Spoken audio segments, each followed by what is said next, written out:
ایران اور اسرائیل کے درمیان حملوں کا تبادلہ جاری ہے۔ اسرائیلی جارحیت کے جواب میں ایران نے پھر شمالی اسرائیل پر حملہ کیا۔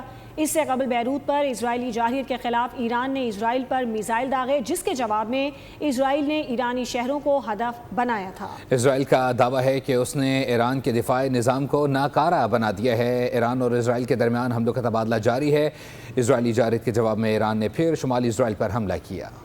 اسرائیلی حملوں پر ایران نے پلٹ کر وار کیا، شمالی اسرائیل پر میزائل داغ دیے۔ تل ابیب کے علاوہ مقبوضہ مغربی کنارے میں فوجی تنصیبات ایرانی میزائلوں کا ہدف بنی۔ جواب میں اسرائیلی طیاروں نے ایران پر حملہ کیا۔ تہران کے سفارتی علاقے میں زوردار دھماکہ ہوا۔ اسرائیلی فوج نے دعویٰ کیا کہ لڑاکا طیاروں نے خفیہ معلومات پر حملہ کرتے ہوئے ایران کے دفاعی نظام کو تباہ کر دیا۔ اس سے قبل ایران نے لبنان پر جارحیت کے جواب میں تل ابیب، حیفا اور مقبوضہ بیت المقدس پر میزائل داغے تھے۔ رات گئے کیے گئے حملوں میں اسرائیلی فضائیہ کے رامات ایئر بیس سمیت 3 اڈوں کو نشانہ بنایا۔ سوشل میڈیا پر ایرانی حملوں سے ہونے والی تباہی کے مناظر بھی جاری ہوئے۔ اسرائیل کا کہنا ہے کہ اس پر یمن کی جانب سے بھی میزائل داغا گیا۔ اس کے بعد اسرائیل نے ایران پر جوابی حملہ کیا۔ اسرائیلی فضائیہ نے وسطی ایران پر بمباری کی۔ تہران، اصفہان اور تبریز دھماکوں سے گونج اٹھے۔ اس بمباری سے ایک پیٹرو کیمیکل پلانٹ متاثر ہوا۔